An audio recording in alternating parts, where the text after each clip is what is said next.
We're going to go ahead and get dinner started, but before we start that, I just want to thank everyone for coming out. As Vicki said, I'm the president, CEO of FreeStar Financial, and we're so excited this year because we just created a foundation, and this is our very first fundraiser. So thank you for being part of that, and please have patience with us as we try to figure all of this out. Just so you know, all funds that are being raised tonight, like every penny that you donate, is actually going to Vets Returning Home. And I've got Sandy. Actually, Sandy's going to come up and talk a little bit about Vets Returning Home, but most of you guys probably know FreeStar Financial originated out on Selfridge Air Force Base. So we have been serving the military since 1957, and it is a true honor to serve those that have been serving us all these years. So with that being said, thank you for taking the time out to actually come and do, and donate your time and your funds to a wonderful cause. We've been working with Vets Returning Home for many years, and just recently we was able to give Sandy a $9,000 check earlier this year. So tonight we're hoping to raise $10,000. So we're just really hoping that you guys are generous and know that it is going to a very good cause. Once again, thank you. Thank you very much. Sandy, you want to come up?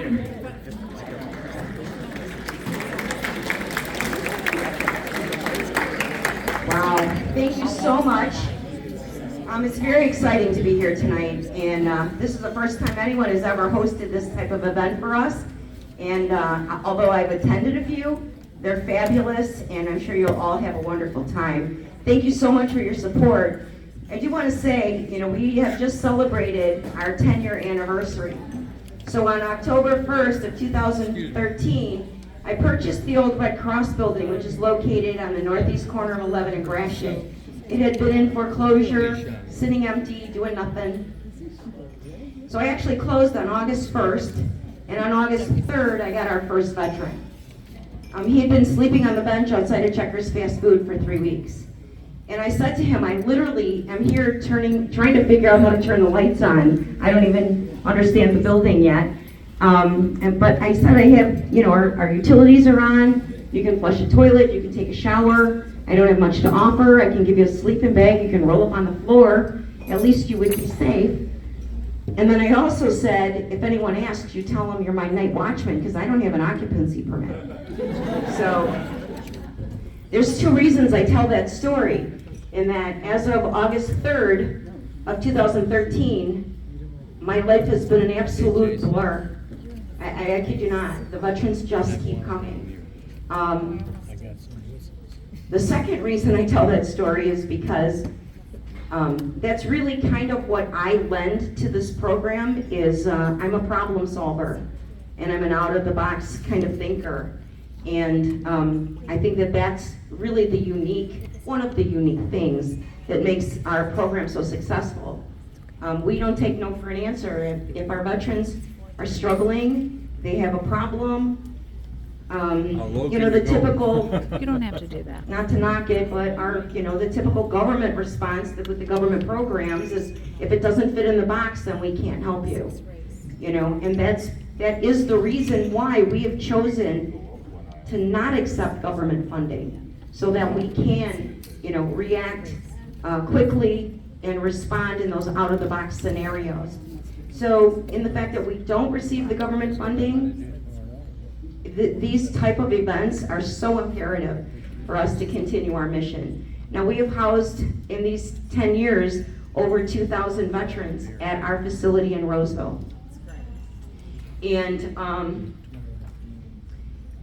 I don't know now since post-COVID, but pre-COVID, we were the only facility in the state of Michigan that offered space for our female veterans. So when I first opened, I opened it as men only, and then not realizing, how can we not accommodate our veteran women? So I reconfigured some space. We do have 6 female beds, and like I said, as far as I know, we're still the only 6 female beds in the state. We have no transitional housing or homeless shelters for our veteran families, so that's always a big issue. So with the 2,000 veterans that we've housed at Vets Returning Home, we've also accommodated about 1,000 veterans in the community to prevent them from going homeless, to help them remain stable. Obviously, it's a lot easier to just help someone avoid eviction than it is to put their stuff in storage and house them in a hotel because there's nowhere else to put them. So there's a lot of challenges going on in the veteran community, and FreeStar Credit Union, I just want to say, as Dreama had said, we've been supporting Vets Returning Home for years. I don't think they really realize then that the first year, I pretty much funded it by myself. I used my entire retirement account, which was, my intention was to launch it using my retirement account. I didn't intend to use the entire thing. But that's what happened, and that's okay. This is a labor of love, and it's part of my Christian walk, and in all honesty, and the more I give away, the more it comes back to me in blessings. So I'm honored to be in this position, to be able to make a difference in our veteran community. But FreeStar Credit Union, and I cannot remember, it wasn't called FreeStar Credit Union then. Central Accounts. That's right. So they stepped up very early when I was already like going home crying, broke, borrowing money just to keep the lights on, and there was no way I was going to let these guys go homeless again. But they've been on board very early in our mission, and for that we're always forever grateful. And thank you again for your support this evening, and thank you all at FreeStar for always thinking of our veterans. It's so much appreciated. Thank you so much. Enjoy your night.